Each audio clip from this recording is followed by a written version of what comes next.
Right. Good. Well, it's still morning here.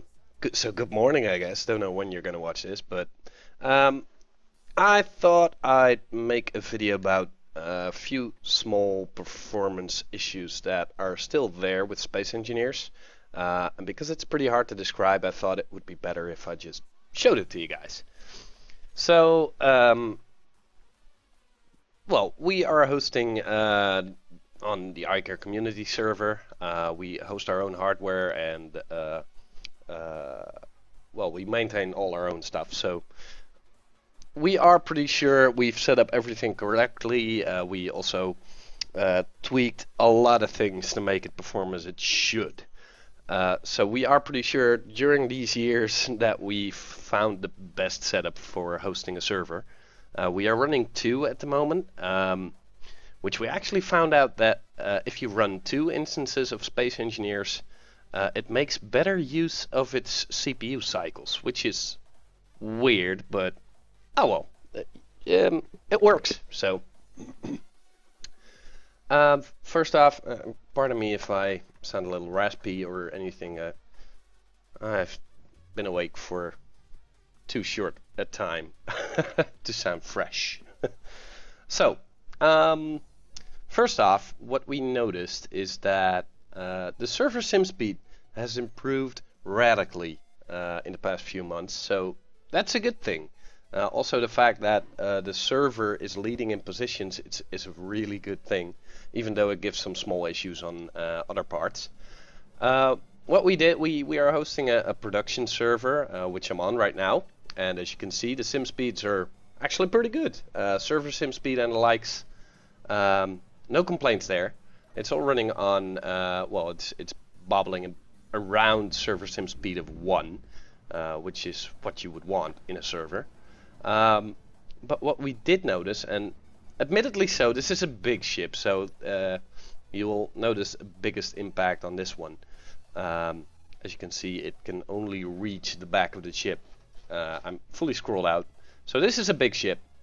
And if you start moving the ship, which you will see in the, you see my speed increasing, and you see in the top left that the server sim speed goes down rather considerably. So I'll put inertia dampeners on, and I'll look up a bit, and you can see that the speed of the ship is 64.1 officially, and the server sim speed is 0.7-ish. And as soon as I put on the inertia dampeners again, you'll find that once it reaches a full stop, which will take a bit, it's a big ship, I warned you. And there it goes, it's slowing down.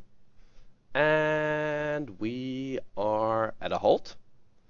And the server sim speed will go up, well, pretty much instantly. We're back at 1.0, which is, in a way, is good. But we noticed that the CPU usage on the server end, as soon as the ship starts flying, the CPU speed goes up quite a bit.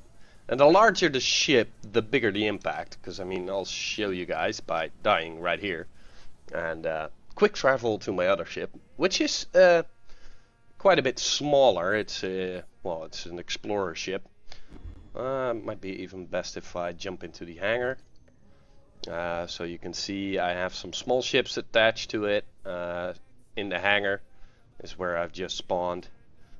You'll see that the sim speed goes down a bit, but that only happens once you go from two very different locations. I haven't found out why yet.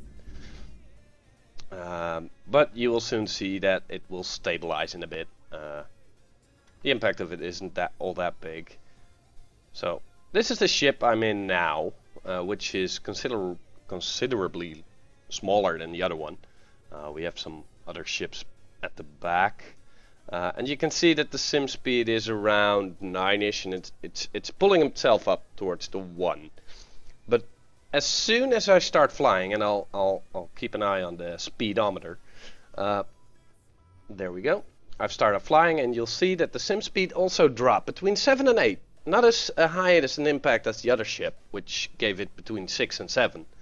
But you'll see the sim speed will remain lower than if I put it to a halt. And it doesn't have to be a large speed or anything. It doesn't matter how fast you go. Even if I go 0.1 meters a second. I mean, I'll try. Inertia dampeners are now off. And I'll go 0.4. It has an impact on the sim speed. A pretty big one.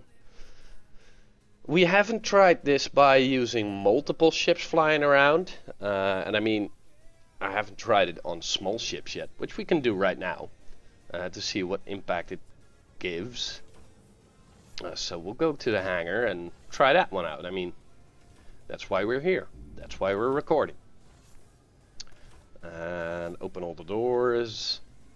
And yeah, they're closing. Alright, open the hangar base, which is gonna give us an annoying alert. Yeah, I built it in, but hey, you gotta do something to make everybody...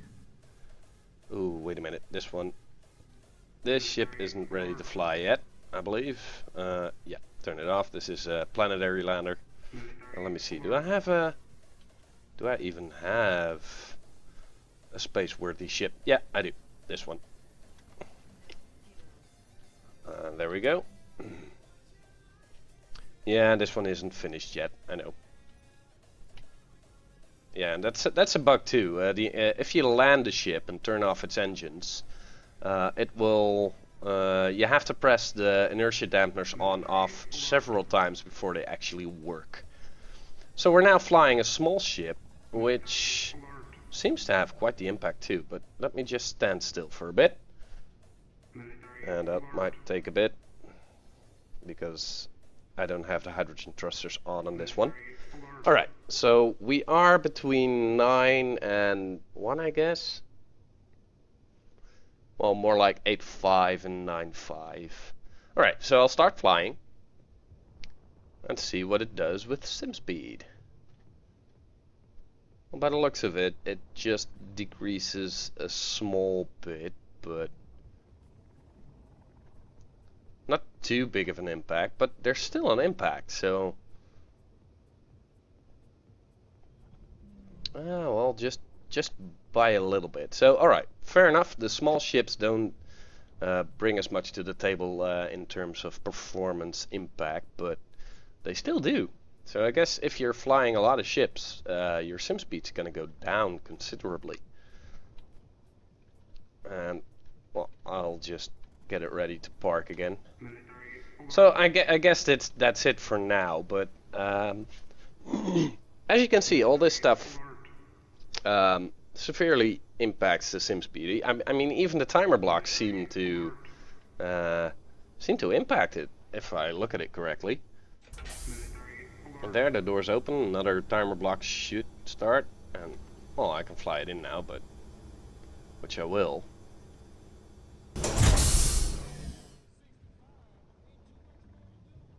It's still weird that all of this should have such a high impact on server sim speed, even though you would think these are well, small actions. But I guess those are things we'll figure out after a while. Yeah, new timer block's been activated, doors are closing, everything's standing still now. And we are back at a 1 sim speed. So nothing's happening, and we have a decent sim speed. And as you noticed before, it was a bit lower, around 9-ish, between 9 and 1. So it does stabilize over time, but I can't seem to pinpoint why that is. So you're good ways ahead, King Software House, but there's still some work to do. And I'm curious as to the fact that you've already noticed this, yes or no. Hope you did, and if not, I hope this video will give you some info on it, and you can start working on it. If you need the files or anything, well, just give a holler, and I'll see what I can do. All right, thanks for watching, and hope to see you next time.